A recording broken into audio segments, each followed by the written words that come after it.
Welcome boys and girls, Christine here with a discussion about Teclis in Total War Warhammer 3 Immortal Empires.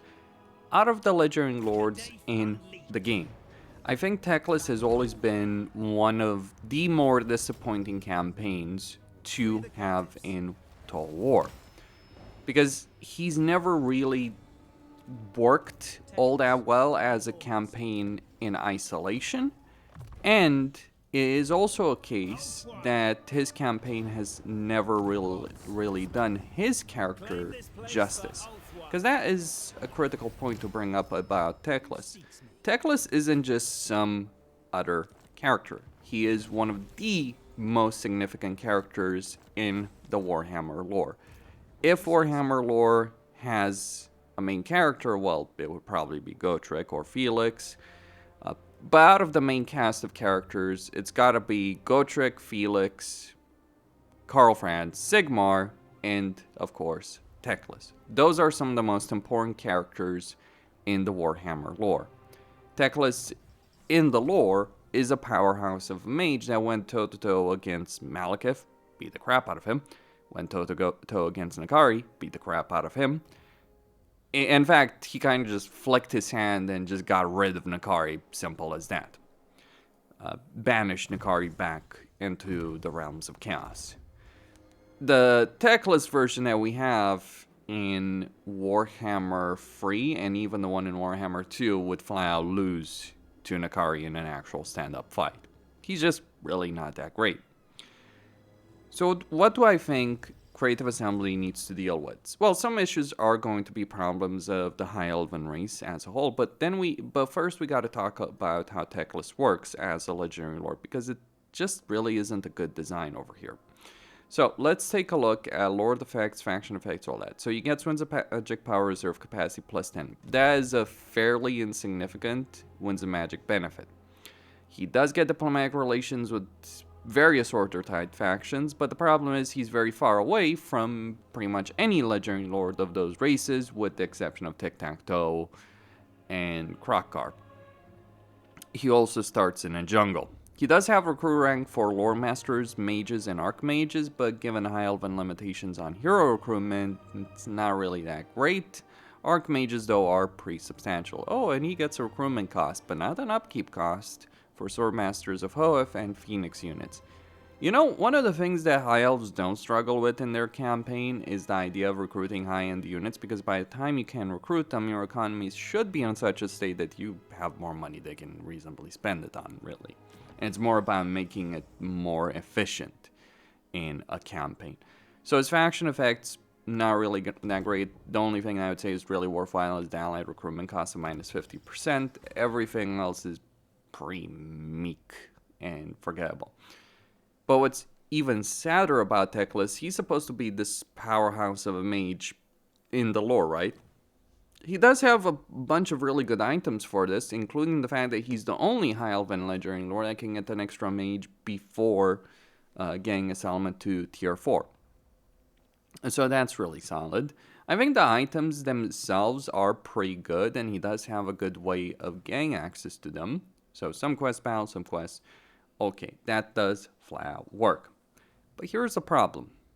When you look at Teclis' special skill line and magical skill, well, let's just consider it. Miscast base chance, Winds of Magic, Greater Arcane Conduit, Glamour of Hoeth. So you do get a good amount of Winds of Magic, though there are characters that can get more. You do get Ward Save for mages and lore masters of Hoeth. Okay, pretty useful. But then you look at the magic skill line that he does have over here. So you can get replenishment, damage resistance, and arcane phoenix as amount, okay. But you look at these spells: Flock of Doom, Enfeebling Foe, the Net, the Flaming Sword, Chain Lightning, Regrowth. These are not necessarily bad spells, but they're also not really the most powerful spells either. So there's no big ticket item, and really Teclis should have not just one, but multiple big ticket spells. Yes, you have a Bound Fiery Invocation spell. Yes, you have a Chain Lightning spell. Fair enough. But those are not great enough of a situation. The only thing that you really have going for you is the fact that you do have all of these passive effects, though really having to spend this many skill points for these passive effects kind of not worth it.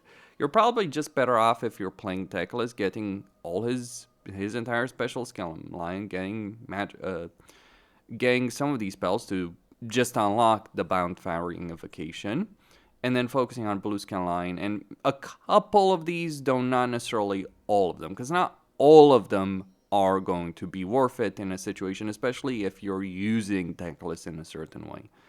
Like, is there really a value proposition in getting Kindle Flame as Teclis? I would dare say not. Life Bloom, yeah, could be useful. Smoke and Mirrors, kinda not really.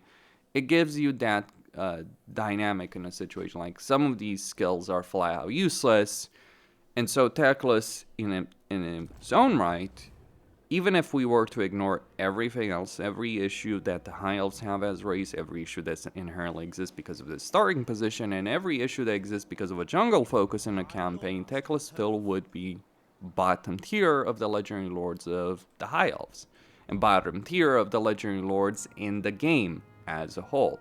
Look at Tyrion, look at Elaria, look at Alfarian. There's many arguments to be had on the subject of every single High Elf Legendary Lord, but one of the things that they all have in common, except Teclis, is that not only are their Lord effects great, their skill lines great, yes, even Alariel, but their faction effects are phenomenal. Teclis is just the black goat of the High Elves. And the High Elves are not necessarily the kind of race that is in the best position. See, the problem with the High Elves is that they're a very slow-paced race in the sense that they start out more limited and then they get very strong. Now, that is an inherent issue because the way the Warhammer free campaigns work right now, and even if longer campaigns work better, which they don't, you still want to have a good early game, a varied early game, a dynamic early game, which is the problem that Teclis and High Elves in general have, because limitations on hero capacity and recruitment. For what it is worth, you do get a good amount of growth, casualty replenishment, and really powerful units early on. So High Elves are not like the pre-reworked Dwarves, who were pure misery to play in the early game. They work, they get the job done, but it's still a very limited playstyle. So changing that playstyle, changing the race, will go a long way absolutely towards making Teclis more worthwhile. One of the chief problems is the way that you unlock various research trees. It's one of the worst research trees in the game. Well, that and Lizardman, in that you are almost always going to want to go for the same things over and over again, so there's no choice, there's no variety. Things that are really awesome in this research tree take so long that, like, that's kind of the fundamental issue of the High Elves. Everything that's great and awesome is kind of unlocked at the same time, so then you end up with a huge fucking power spike at the same time in a campaign, and by the time you get it, you've kind of already won the campaign, so it's like it turns a campaign that may or may not be interesting up until that point, despite those limitations, and mind you, those limitations are frustrating, and turns it into a complete cakewalk of a campaign experience. That's the fundamental issue of High Elves. They need to rebalance that, redesign that, better research tree, better economic handling, hero capacity. Okay, so beyond Teclis himself not being that great, the race itself being limited, there's more issues on this subject.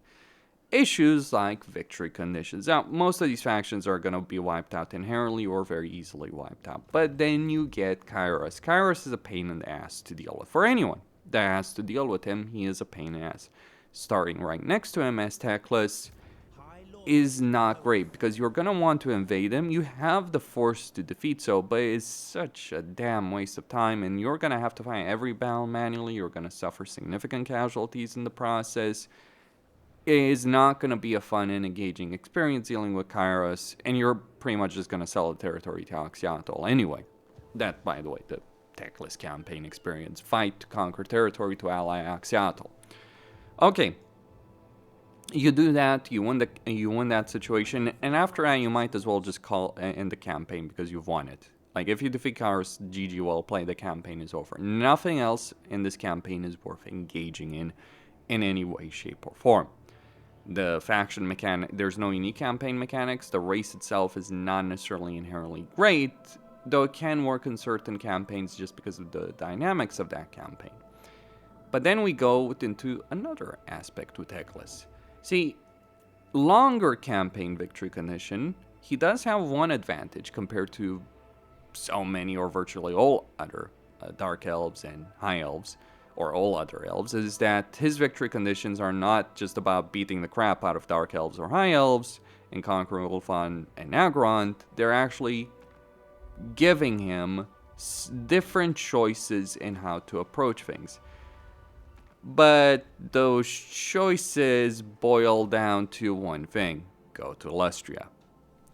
You know, of all the things, of all the campaign objectives that you may have in a campaign, one that pushes you to go to Lustria is one of the worst fucking abysmal situations in the game. You do start in a jungle. You have Wurzag to the north, you'll have to deal with that. That could be a bit interesting, I admit. I think like fighting Wurzag is genuinely, infinitely more interesting than fighting Kyros, but fighting both of them at the same time, it pushes you towards using a lot of bullshit to succeed. It works, don't get me wrong, it will work, but it is just like, yeah, that is bullshit.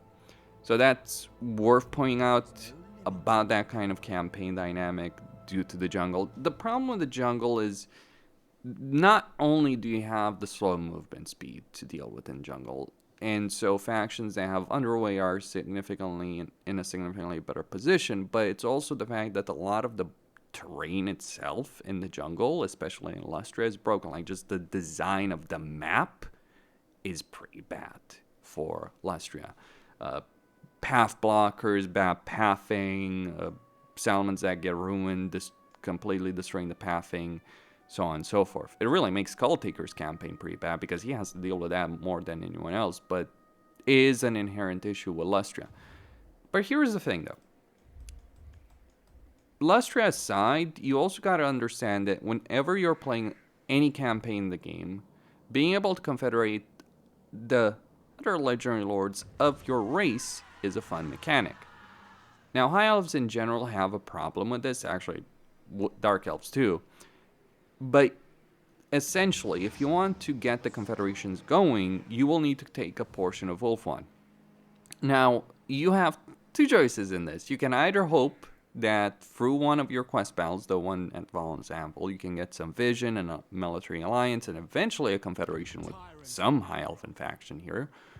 Or you can go on a boat on a long ass journey to go to Ulfan to essentially play Tyrion or Alariel's campaign in a far worse freaking way.